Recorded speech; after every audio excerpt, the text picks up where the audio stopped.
શીતળા સાતમ. શ્રાવણ વદ સાતમ. સવારે વહેલા ઉઠી ઠંડા પાણીએ નહાવું, આખો દિવસ ટાઢું ખાવું, ચૂલો સળગાવવો નહીં અને શીતળા માતાની વાત સાંભળવી. એક ઘરમાં બે વહુઓ હતી. રાંધણછટનો દાડો આવ્યો. નાની વહુ રાંધવા બેઠી. નાની વહુ મધરાત સુધી રાંધી રાંધીને થાકી ગઈ. એટલામાં છોકરો રડ્યો એટલે એ ધવરાવવા બેઠી.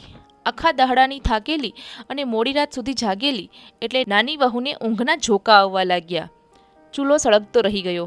મધરાત પછી શીતળામાં ફરવા નીકળ્યા. નાની વહુના ઘરે આવી ને ચૂલામાં આળોટ્યા. શીતળામાં આખા શરીરે દાઝી ગયા. એમણે શાપ આપ્યો, જેવું મારું શરીર બળ્યું તેવું તારું પેટ બળજો. વહુ તો સવારમાં વહેલી ઉઠી. ચૂલો સળગતો હતો. ઘોડિયામાં જુએ છે તો છોકરો ભડથું થઈને પડેલો, આખું શરીર બળેલું. વહુ સમજી ગઈ કે અવશ્ય શીતળામાનો શ્રાપ લાગ્યો.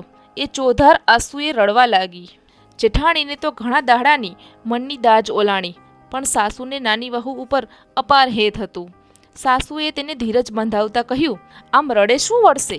શીતળામા પાસે જા, એ તારો દીકરો સજીવન કરશે. સાસુના આશીર્વાદ લઈ નાની વહુ છોકરો ટોપલામાં નાખી ને ચાલી નીકળી. વાટે જતાં બે તલાવડી આવી. બંનેના પાણી એકબીજામાં જતા હતા.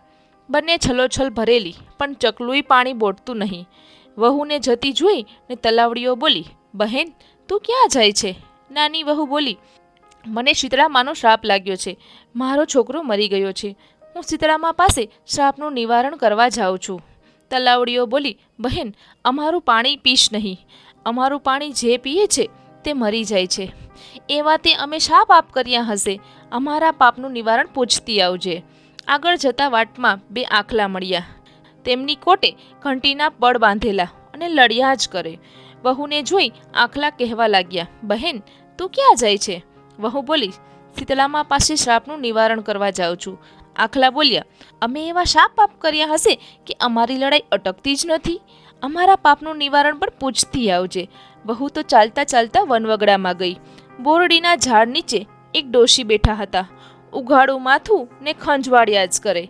વહુને જોઈ ડોશી કહેવા લાગી, બહેન ક્યાં જાય છે? જરા મારું માથું જોતી જાને. વહુએ ડોશીમાના ખોળામાં છોકરો મૂક્યો અને માથું જોવા બેઠી. ડોશીમાના માથાની ખંજવાળ મટી ગઈ.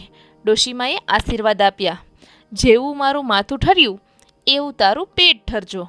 આટલું કહેતામાં તો ડોશીમાના ખોળામાં છોકરો સળવળવા લાગ્યો અને છોકરો સજીવન થયો.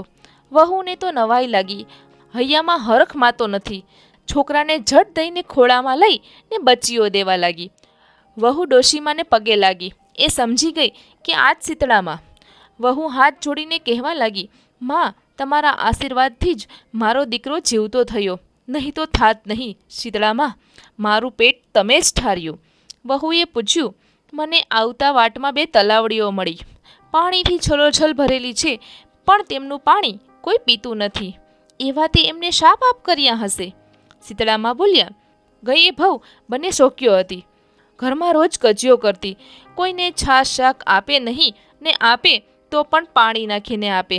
એ પાપે એમનું પાણી કોઈ પીતું નથી. તું એમનું પાણી પીજે એટલે એમના પાપ દૂર થશે. વહુએ પૂછ્યું, વાટમાં બે આખલા મળ્યા. તેમની કોટે ઘંટીના પડ બાંધેલા હતા. તેઓ નિત્ય લડ્યા કરે છે, પણ તેમને કોઈ છોડાવતું નથી. એમના શા પાપ હશે? શીતળામાં બોલ્યા, ગયે ભવ તે બંને દેરાણી જેઠાણી હતા. કોઈને દળવા ખાંડવા દેતા નહીં. એ પાપે એમની કોટે ઘંટીના પડ છે. તું એ પડ છોડાવજે, એમના પાપ ટળી જશે. વહુ તો શીતળામાના આશીર્વાદ લઈ છોકરાને રમાડતી રમાડતી ઘરે જવા નીકળી. જતાં જતાં પેલા આખલા મળ્યા. એમણે શીતળામાની વાત કરી અને કોટેથી ઘંટીના પડ છોડી નાખ્યા. બંને આખલા લડતા બંધ થયા. આગળ જતાં તલાવડીઓ આવી.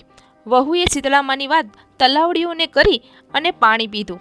તલાવડીઓ પશુ અને પંખીથી ભરાઈ ગઈ. બધા જ એમનું પાણી પીવા લાગ્યા. વહુ છોકરાને લઈ ઘરે ગઈ. સાસુ છોકરાને જોઈ રાજી થઈ ગયા, પણ જેઠાણીના મનમાં વેર વધ્યું. બીજા વર્ષે રાંધણ છઠાવી. જેઠાણીને થયું, હું પણ એના જેવું જ કરું. એણે રાત્રે ચૂલો સળગતો રાખ્યો અને સૂઈ ગઈ.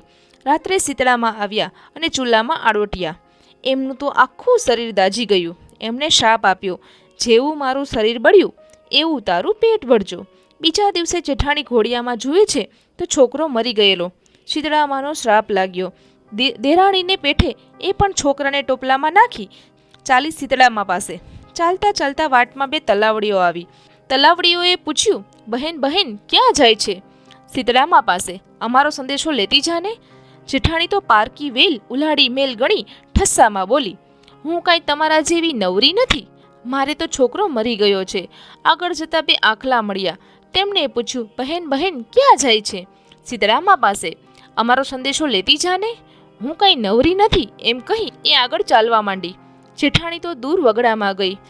વગડામાં એક બોરડી નીચે શીતળામા ડોસીનું રૂપ લઈ ને માથું ખંજવાળતા બેઠા હતા. તેમણે કહ્યું, બહેન બહેન ક્યાં જાય છે? જેઠાણી કહે, શીતળામા પાસે. ડોસી કહે, જરા મારું માથું જોતી જાને. જેઠાણી તો છણકામાં બોલી, હું કંઈ તારા જેવી નવરી નથી. મારો તો છોકરો મરી ગયો છે. આમ કહી ને ચાલવા માંડી. આખો દાડો રખડી વગડાના ઝાડવા ગણી નાખ્યા, પણ ક્યાંય શીતળામાં ના દેઠા. મોડી રાત સુધી રખડીને થાકી છોકરાનું શબ લઈ માથું કૂટતી ઘરે આવી. જય શીતળામાં. જેવા દેરાણીને ફળ્યા એવા સૌ કોઈને ફળજો. જય શ્રી કૃષ્ણ. જો તમને અમારો આ વિડીયો પસંદ આવ્યો હોય તો આ વિડીયોને લાઈક કરો, શેર કરો અને અમારી ચેનલને સબસ્ક્રાઈબ કરવાનું ના ભૂલશો. જય શ્રી કૃષ્ણ.